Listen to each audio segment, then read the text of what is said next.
मैं मुस्कान अबीर, आइए शुरुआत करते हैं इटावा विवाद से। इटावा विवाद पर नहीं बवाल रुक रहा है।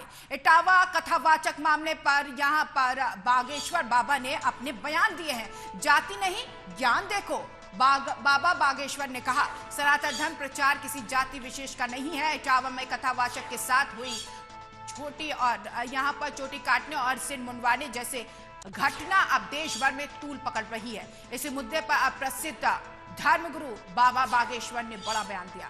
न्यूजीलैंड, फिजी और ऑस्ट्रेलिया की अपनी 25 दिन की विदेश यात्रा से लौटते ही उन्होंने इस मुद्दे पर स्पष्ट रुख अपनाया और कहा कि जाति न पूछो, साधु की पूछ लीजिए ज्ञान, और इसी के साथ मोल करो तलवार का, पड़ी रहने दो मयान।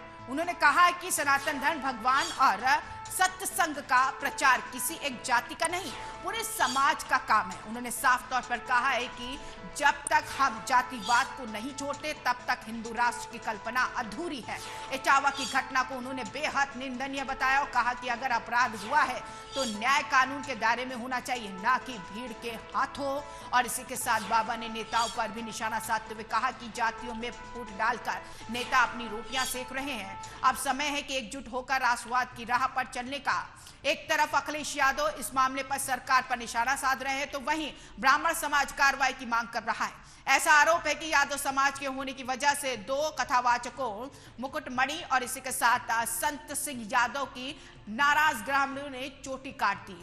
इसके बाद मौजूद भीड़ के पैर छूने पर मजबूर किया गया, उनके साथ गलत व्यवहार किया गया। आरोप ये भी है कि कथावाचक को 5 घंटों तक बंधक बनाए रखा गया और यहां पर पैरों को छूने पर यहां पर विवश कर दिया। इस मामले पर सीएम योगी ने इटावा के एसएसपी ब्रजेश श्रीवास्तव को जमकर फटकार लगाई। मामले की जांच इटावा पुलिस ने छीनकर झांसी पुलिस को सौंप दी है। वहीं अखिलेश यादव सरकार पर हमलावर हैं। अब इस मामले में अखिलेश यादव ने बड़ा बयान देते हुए बीजेपी और आरएसएस को घेरा है।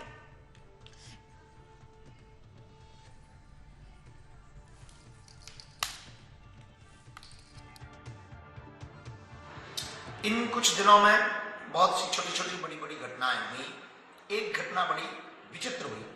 एक बात से हम अपनी बात प्रारंभ करना चाहते हैं और शायद आप हमारी बात को समझ पाएंगे। वेदव्यास, महर्षि वाल्मीकि, मीरा, सूरदास, रैदास, कबीरदास, सबने भगवान की चर्चा गाई। इनकी ना जात पूछी गई, ना इनका पता पूछा गया। इनकी वाणी ही इनकी पहचान, भगवान का नाम ही उसकी पहचान है। कौवा कर्कश बोलता है, लेकिन रामचरितमानस में कागभूषणी जी महाराज की महिमा है। इसलिए जाति न पूछो साधु की, पूछ लीजिए ज्ञान, मोल करो न तलवार का, ना तो पड़ी रहने दो मयान।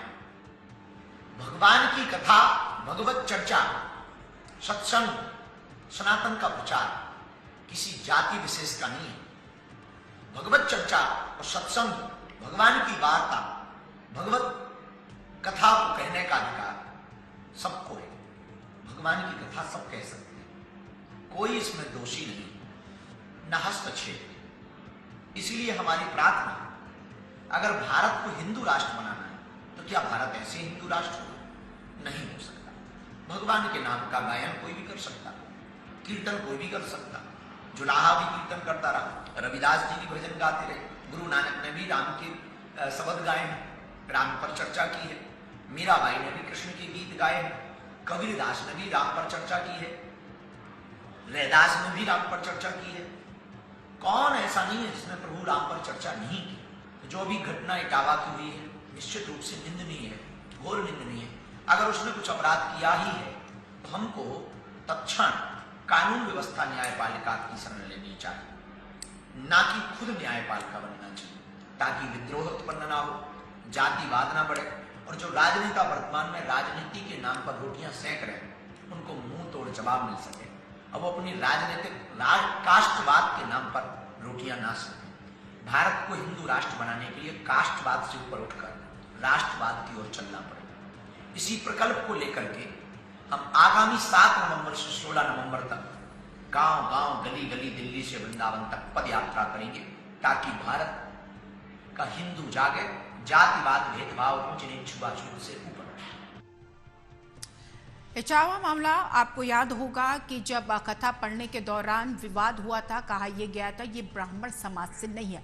भीड़ ने उस व्यक्ति को पीट दिया क्योंकि वो यादव समाज से था। लेकिन इन सब के बीच दोनों पार्टियां ये स्पष्ट कर रही हैं, यहाँ बीजेपी कह रही है कि जो हुआ गलत हुआ, लेकिन ये जो कथावाचक वाली स्थिति थी वो ज्ञान से परे था, ज्ञान नहीं था और यही वजह से इस तरीके की स्थिति बनी। लेकिन कार्रवाई हो रही है, लेकिन भीड़ जिस तरीके से यहाँ पर अपनी कार्रवाई करते हुए कानून को हाथ में लेते हुए नजर आई, जिसको यहाँ पे अवसर मिल गया समाजवादी पार्टी को, और यही वजह है कि समाजवादी पार्टी अब इस पर खुलकर राजनीति कर रही है। और तो वहीं बाबा बागेश्वर ने भी अपनी प्रतिक्रिया दी है और इसी पर हम चर्चा कर लेते हैं।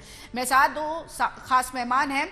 मेरे साथ शम्सी आज़ाद हैं जो कि बीजेपी के प्रवक्ता हैं, लाइव जुड़े हुए हैं, आप देख सकते हैं टीवी स्क्रीन पर। मेरे साथ सपा प्रवक्ता डीपी यादव हैं जो फोन लाइन पर जुड़े हुए हैं। आपका भी बहुत बहुत स्वागत और आपका भी बहुत बहुत स्वागत टीवी 100 में।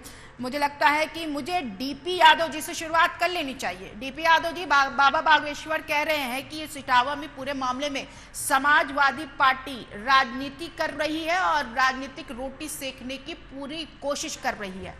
सीधे तौर पर आपको इसकी वजह बता दिया। हाँ, देखिए मुस्कान जी, इटावा में जो भी घटना घटित हुई है वो बहुत ही दुखद और दुर्भाग्यपूर्ण घटना है और इसके साथ साथ चिंताजनक बात भी है। ये कोई सामान्य घटना नहीं घटित हुई है। ये घटना ये बताने के लिए पर्याप्त है कि किस प्रकार से इस देश में सदियों से जो जातीय व्यवस्था चली आ रही है, अभी भी उसको लेकर के कुछ कुत्सित मानसिकता के लोग, कुछ विकृत मानसिकता के लोग उसको कायम करने में अपना जी जान लगाए हुए हैं, जोर लगाए हुए हैं, जो कथावाचन को अपना एकाधिकार समझते हैं। जहां तक बात बाबा बागेश्वर की है, तो ये तथाकथित बाबा जो समाज में वैमनस्य फैलाने का काम करते हैं, ये बाबा कम और ज्यादा जो है वैमनस्यता फैलाने वाले लोग हैं। इनकी बातों पर हमें ध्यान नहीं देना चाहिए। ये कहीं से भी किसी प्रकार से समाज में शांति और आपसी भाईचारा एकता की बात नहीं करते हैं। इनका इतिहास ही गवाह है कि ये लोग विवादास्पद लोग हैं, तो इन लोगों को इस मामले में नहीं बोलना चाहिए। देखिए डीपी यादव जी, मेरी बात सुनिए। ये मामला पूरा हुआ है, देखिए मॉब लिंचिंग वगैरह ये सारी चीजें भीड़ की ही हरकतें होती हैं। अब जो ये मामला हुआ है जिस पर प्रशासन ने भी कार्रवाई की है, गिरफ्तारी भी हुई है, तो आप इसे जाति धर्म से क्यों जोड़कर देख रहे हैं भाई? नहीं, देखिए ये जाति धर्म की बात ही है। ये जाति से ही ये जाति को लेकर ही शुरुआत हुई है। अगर जाति की बात न होती तो ये घटना ही नहीं घटित होती। जाति आपने तो अवसर लिया है, यादव लग गया ना इसी वजह से। देखिए बात यादव की या दलित की नहीं, एक कथेरिया समुदाय के भी वहां थे, दलित समुदाय के भी एक व्यक्ति थे, जो तीसरे व्यक्ति थे वो दलित समुदाय के, जो कहीं न कहीं जो है वो दृष्टिबाधित भी है। ठीक है, आती हूँ आपके पास। ठीक है, आपका मतलब ये है कि जाति पूछकर ही पीटा है, अगर ब्राह्मण होता तो ये सब नहीं होता, ये आपका सीधे तौर। मेरे साथ ठीक है शम्सी आजाद है जो बीजेपी के प्रवक्ता लाइव जुड़े हुए हैं, मैं उनका रुख करती हूँ।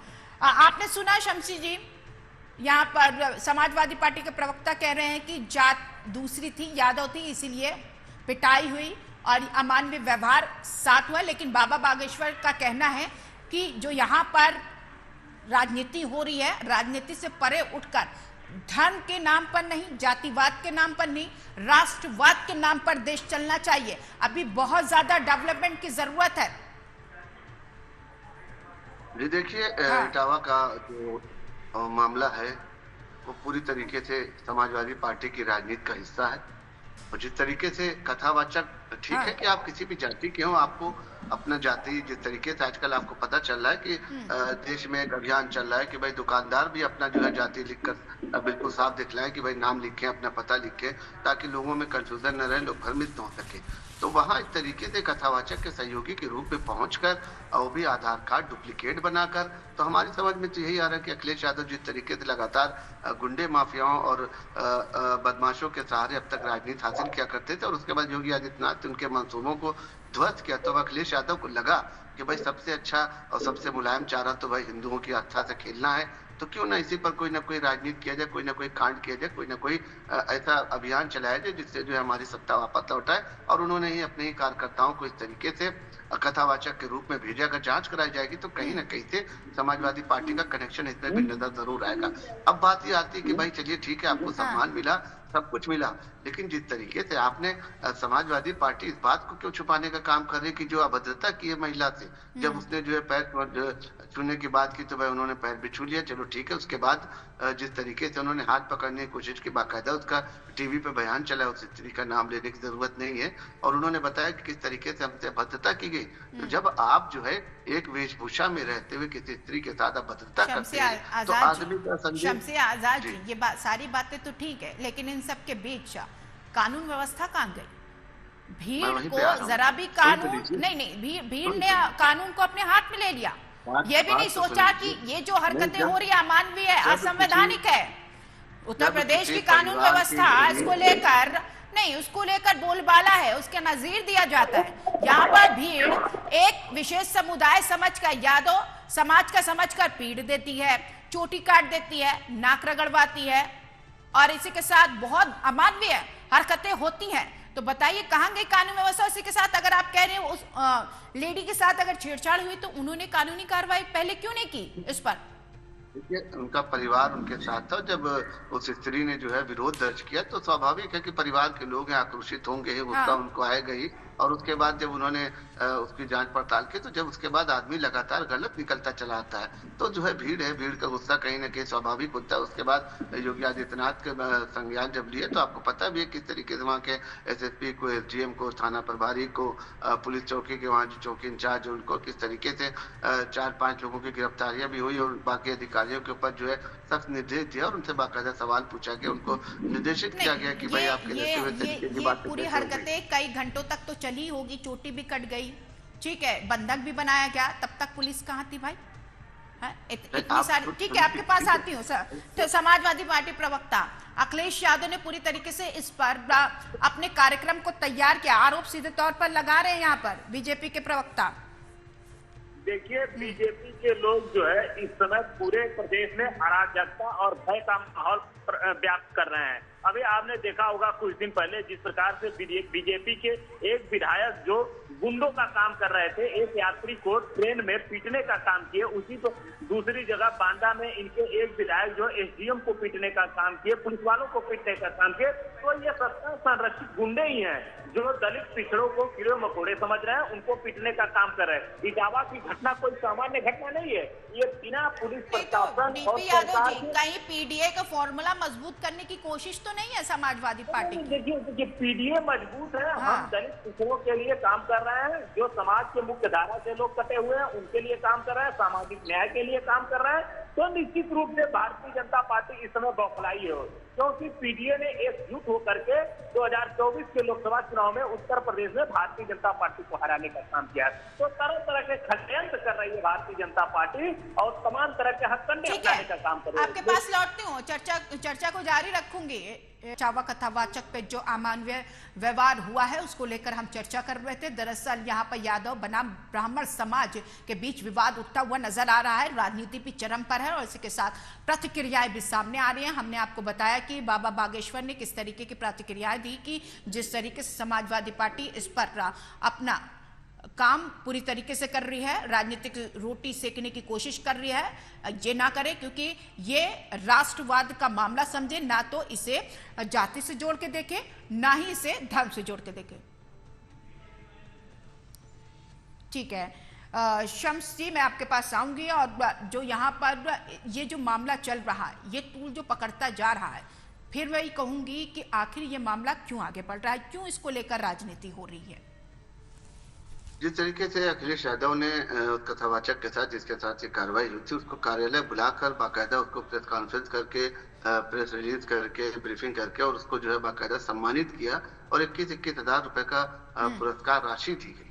तो उसी के बाद से ये समझ में आ गया था कि कुछ न कुछ इटावा में संकेत दिया जा रहा है कि वहाँ पर शांति भंग किया जाए। और आपने दूसरे दिन देखा तो समाजवादी पार्टी का ये कहना है हमारा तो पीडीए का फॉर्मूला एकदम फिक्स है, लेकिन घबराई बीजेपी है और यही वजह की ये सारी चीजें हो रही हैं। सुन तो लीजिए, अगर उसके बाद अखिलेश यादव ने कार्यालय पर बुलाकर ऐसा काम न किया होता तो हमारे ख्याल से बात वहीं पर समाप्त हो जाती। जो पुलिस की कार्रवाई थी, शासन प्रशासन की, योगी सरकार की, वो पूरी कार्रवाई हो रही थी, लोगों की गिरफ्तारियां हो चुकी थी। लेकिन जो इन्होंने आग में घी डालने का काम किया, तो उसके बाद उनके कार्यकर्ताओं में ये होड़ सी लगी कि भाई हमको भी 21,000 रुपए लेने हैं, और ये नारा लगाते हुए लोग जो है वहां पर गांव में पहुंचे। और आपने देखा कि वहां पर किस तरीके से गांव में भय का माहौल पैदा किया गया कि लोग अपने घरों को छोड़कर भाग गए। तो इनकी जो है अराजक तत्वों की इनकी भीड़ जो है, इनकी जो आतंकवादी ब्रिगेड है वहां पर पहुंचकर इस तरीके से वहां पर पूरे गांव को अपने कब्जे में ले लेती है। पुलिस बल जब पहुंचता है तो पुलिस के ऊपर पथराव किया जाता है, बाकायदा जो है आग लगाने की कोशिश की जाती है। बाद में जो है प्रशासन को स्थिति कंट्रोल में करने के लिए हवाई फायरिंग तक करना पड़ता है। और आपने देखा कि कहीं पर भी अखिलेश यादव का क्या कोई भी बयान इस तरीके का आया कि भाई वहां पर शांति बनाए जाए, मैं अपने कार्यकर्ताओं से अपील करता हूँ, निवेदन करता हूँ। उन्होंने कुछ भी नहीं किया, क्योंकि उनकी जो पीडीए है वो पूरी तरीके से चाहते हैं कि हावी हो जाए, जिसमें कहा जाता है कि पापी दुराचारी और अत्याचारी जो इनका मिशन चल रहा है, उसमें कहीं ना कहीं अखिलेश यादव जो है राजनीतिक रोटियां सेक रहे हैं। और हमेशा अखिलेश यादव ने यही किया है कि जब शमसी जी, आप नहीं समझते कि अभी भी उत्तर प्रदेश के कई ऐसे एरिया हैं जहां पर बहुत ज्यादा मानसिकता को बदलने की जरूरत है। जाति धर्म से ऊपर उठ के राष्ट्रवाद जिस तरीके से बीजेपी बात करती रही है, उस ओर बीजेपी को ध्यान केंद्रित करना चाहिए कि कहां जा रहा है भारत, और क्यों इस सोच के साथ जो समाज के लोग आगे बढ़ रहे हैं और जो इतनी बड़ी वारदात को अंजाम दे देते हैं। आपने देखा होगा कि तिरंगा यात्रा से लेकर लगातार ऐसे कार्यक्रम, योगा के कार्यक्रम, तिरंगा यात्रा के कार्यक्रम, देश से जुड़े हुए जो अमर शहीद है उनके कार्यक्रम लेकर, अभी आपने देखा होगा कि पहलगाम में जो हादसा हुआ था उसको भी लेकर कहीं ना कहीं हम देश की भावना को जगाने का काम करते हैं, राष्ट्रीय एकता की बात करते हैं, मजबूत करने की देश को बात करते हैं। लेकिन कुछ लोगों की सत्ता जाने के बाद उनको ये लगता है कि इसी तरीके का उपद्रव करा के, अराजकता फैलाकर देश में अशांति का माहौल पैदा करके हिंसा के सहारे हम अपनी सत्ता को वापस ला सकते हैं। तो वो अपनी गंदी राजनीति किया करते हैं। फिर भी यहाँ पर जब मौका विपक्ष को मिल रहा है तो इस पर सत्ता पक्ष बहुत ज्यादा ध्यान केंद्रित करने की जरूरत है। डीपी यादव जी, मैं आपका रुख करूंगी। आप ये पूरे मामले को जाति धर्म से अगर जोड़कर, या फिर यादव समाज, या फिर आप वाकई देश के बारे में सोच रहे हैं, तो मुझे ये बताइए कि ये राजनीतिक रंग इसलिए भी क्यों दिया आपने कि उस कथावाचक को 51,000 रुपए की मदद भी दी गई है? ये इसलिए क्योंकि वो यादव समाज से था और यादव समाज को साधने के लिए? देखिए मुस्कान जी, ये बड़े दुर्भाग्य की बात है कि कितनी विकृत मानसिकता के लोग हो गए हैं, कितने मतलब सोच उनकी खराब हो गई है, नीचता की सोच हो गई है कि अगर कोई पीड़ित है और उसको आप सम्मान दीजिए, उसको बुलाकर सहायता दीजिए, तो उस पर भी सवाल खड़ा करते हैं। इस पे तो मुख्यमंत्री योगी आदित्यनाथ को उनकी सहायता करनी चाहिए, कथावाचकों को उनको सम्मानित करना चाहिए था, उनको बुला करके उनके साथ सिंपैथी जतानी चाहिए थी, सहानुभूति जतानी चाहिए थी। तो बजाय ये सब काम करने की, वो उल्टा ही कहीं ना कहीं तमाम तरह के आरोप प्रत्यारोप लगा रहे हैं, राग अल्पा रहे हैं कि किस प्रकार से उन दोषियों को छोड़ने का काम किया जाए, उनके खिलाफ कोई केस न बने। मामूली धाराओं में उनके खिलाफ केस दर्ज हुआ है, उनको कहीं न कहीं जमानत देने की बात हो रही है, उनको इस प्रकार से प्रचारित प्रसारित किया जा रहा है कि कथावाचक ही दोषी हैं। बताइए, इस देश और समाज में भारतीय जनता पार्टी की सरकार में पीड़ित ही प्रताड़ित होने का काम हो रहा है। अरे रेल यात्रा सुरक्षित नहीं है, हवाई यात्रा सुरक्षित नहीं है, पर्यटक आसानी से घूम फिर नहीं सकते हैं, उनके साथ आतंकवादी हमले हो रहे हैं, और भारतीय जनता पार्टी के गुंडे विधायक जो है कहीं न कहीं लोगों को ट्रेन में मारने धमकाने का काम कर रहे हैं। इनके गुंडे विधायक जो है एसडीएम को मारने का काम कर रहे हैं। तो पूरा उत्तर प्रदेश अराजकता के माहौल में इस समय चला गया है, और ये कहीं न कहीं देखिए पीड़ित समाज के लिए बहुत खराब स्थिति है इस समय उत्तर प्रदेश में। भारतीय जनता पार्टी की सरकार में पीड़ित समाज सुरक्षित नहीं है इस समय उत्तर प्रदेश में। आपने खुलकर राजनीति दिखा दी पीड़ित समाज के लिए। चलिए ठीक है, बिल्कुल बिल्कुल, हम तो पीड़ित समाज के साथ खड़े हैं और खड़े रहेंगे, क्योंकि इनको सदियों से दबाने का काम किया गया है। और भारतीय जनता पार्टी की सरकार ये चाहती है कि ये लोग बोलने न पाए, ये लोग न्याय न मांगे, और इनको पुनः उन्हीं कीड़ों मकोड़ों की तरह से शिक्षा से वंचित किया जाए, उनके अधिकारों से वंचित किया जाए, जो मूलभूत उनके सुविधाएं हैं उनसे वंचित किया जाए। जो घटना घटी है, नहीं लगता है जैसे बाबा बागेश्वर ने कहा कि आप जाति ना पूछते, आप ज्ञान पूछ लेते, अगर ज्ञान नहीं था तो आप नहीं करवाते, और ये मसला ही नहीं होता। जो हुआ है वो गलत हुआ है, आगे ना हो, क्या इसका भरोसा? नहीं, आपने देखा कि क्या मुख्यमंत्री द्वारा कोई ऐसी बात की गई? क्या भाजपा के किसी नेता ने ऐसा कोई बयान दिया? ऐसा कहीं पर भी नहीं। भारतीय जनता पार्टी सबका साथ सबका विकास पर ही काम करती है। अब नहीं, इन्होंने सबका अपना साथ जब सबका पापी दुराचारी नहीं, सबका साथ सबका विकास सबका विश्वास मुझे तो इस पूरे घटनाक्रम में तो नहीं दिखा। नहीं, वो क्यों कह नहीं रही कि दिखा? वो समाजवादी पार्टी कह रही कि ऐसे तो योगी आदित्यनाथ सरकार को उनकी मदद करनी चाहिए थी, हमने की है 51,000 की मदद। नहीं, बिल्कुल करना चाहिए, लेकिन हम कभी आग में घी डालने का काम नहीं करते, दंगा भड़काने का काम नहीं करते, घर जलाने का काम नहीं करते, इज्जत लूटने अरे का काम आप नहीं तो वो करते, काम करते हैं कि देश की दलित और संपत्ति पिछड़े को डर नुकसान जाएं, पहुंचाने समझ का जाएं। काम नहीं करते, हम आप ही कर्फ्यू पे लगाने का कराया काम हुआ नहीं है सब करते। है, हम भारतीय स्थिति जनता को पार्टी देखते के हैं, सबसे गुंडों ने पहले किया है हमारा सब। काम होता है लॉ एंड ऑर्डर को मेंटेन करना, उसके बाद हम कोई कार्रवाई करते हैं। और वही योगी आदित्यनाथ ने और उनकी सरकार ने किया कि पहले वहां पर जो स्थिति तनावपूर्ण बनी हुई थी, जो माहौल वहां का बिगड़ा था, पहले वहां को उसको नियंत्रण में लेना था, उसके बाद जनता में विश्वास पैदा करना होता है सबसे बड़ी बात, फिर जाके कहीं ना कहीं कोई कार्रवाई की बात की जाती है। तो यहाँ तो ये हुआ कि भाई पहले उन्होंने पुरस्कृत करके आग में घी डाला और उसके बाद दंगा भड़काने का काम किया।